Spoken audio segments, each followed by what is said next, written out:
All solids are liquefied gases and frozen liquids which have their varying liquefaction and freezing points. Freezing points are points of crystallization and vary with the complexity of the elements.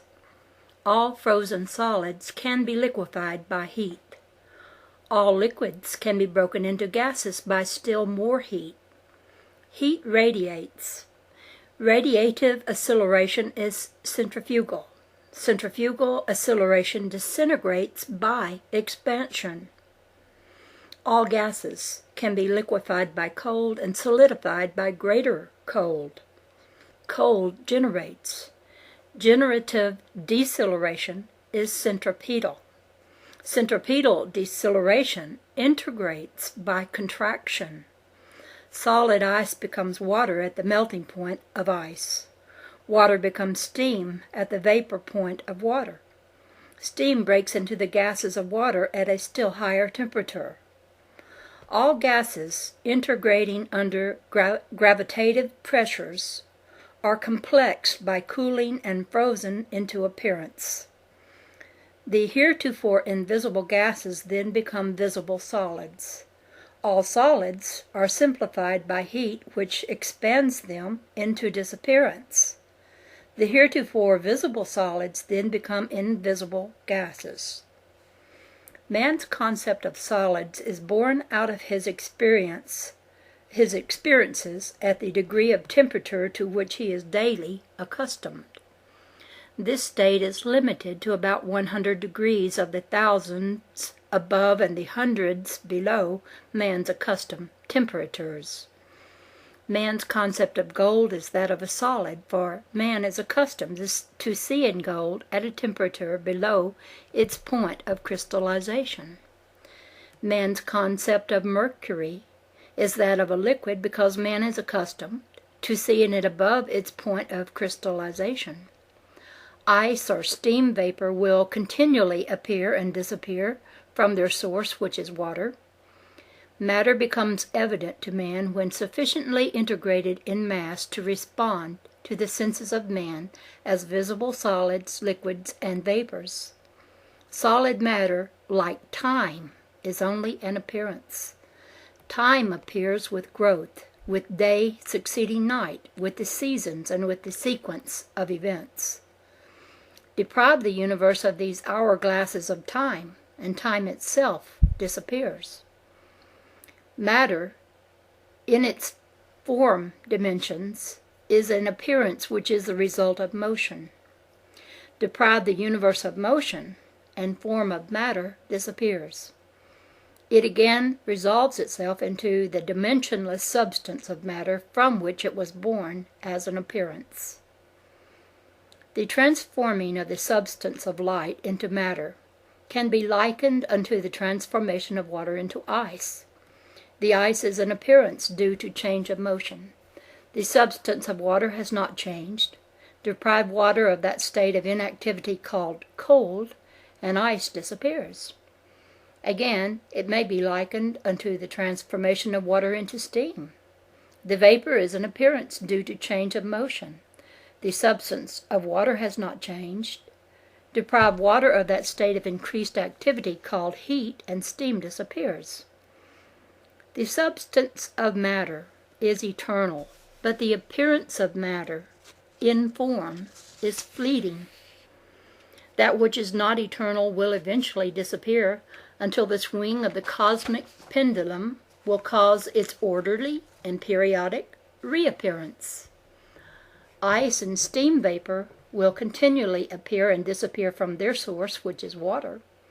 States and forms of matter will continually appear and disappear from their source, which is the higher octaves of light. Water has not changed in its apparent transformation into ice or into steam vapor. Light has not changed in its apparent transformation into lower octaves of light or matter. Nothing has changed. It has but appeared to change. Nothing can change. It can but appear to change. Variance in the dimension of a substance does not change the character of the substance. It but changes its state. Substance cannot change. It can only appear to change through variance in dimension of effects of motion.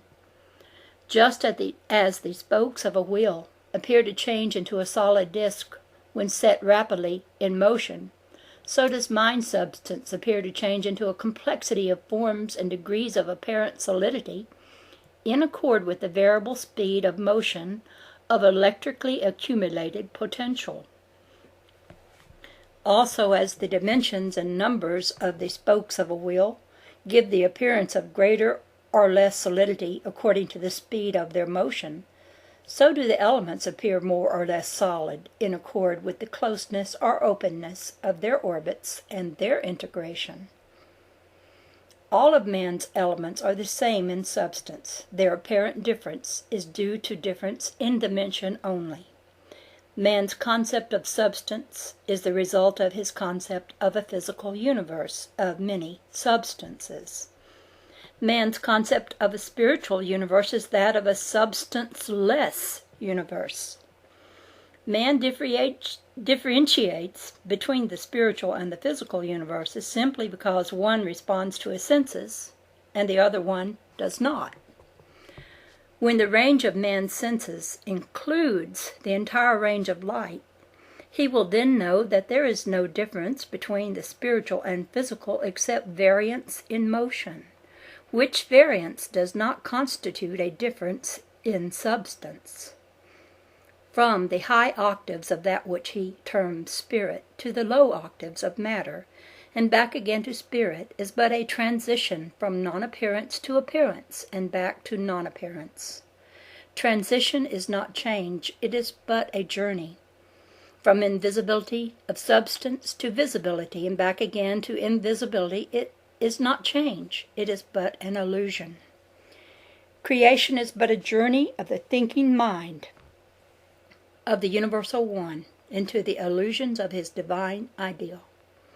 Creation is but a manifestation of God's sublime ideal of a universe of space and time and motion. Creation is but a materialization of images thought out during the thinking process of mind in action. Ideal is the sole product of thinking. Thinking is the sole purpose of mind. Man cannot conceive an unthinking or an inactive mind. Man cannot conceive any other purpose for mind than that of thinking.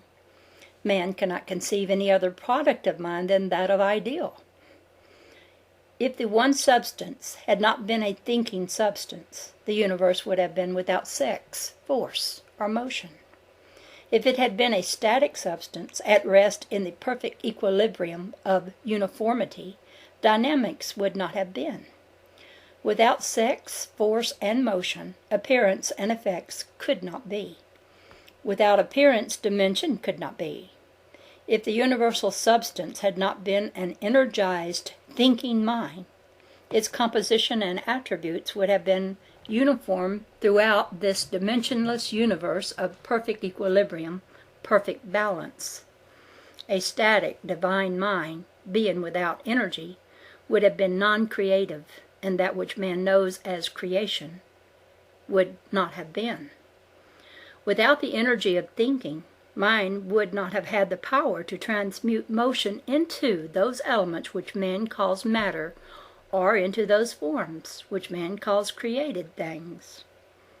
If universal mind suddenly ceased thinking, all created things would instantly disappear. All form dimensions of matter, deprived of the generative energy of thinking mind, would instantly become disassociated and decentrated and give place to a state of inert, dimensionless uniformity. The created universe of illusion would disappear.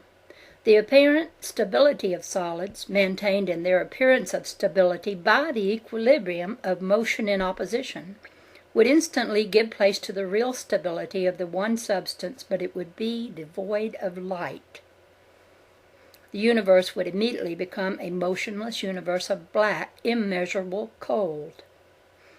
It would be without the image-making faculty and without intelligence.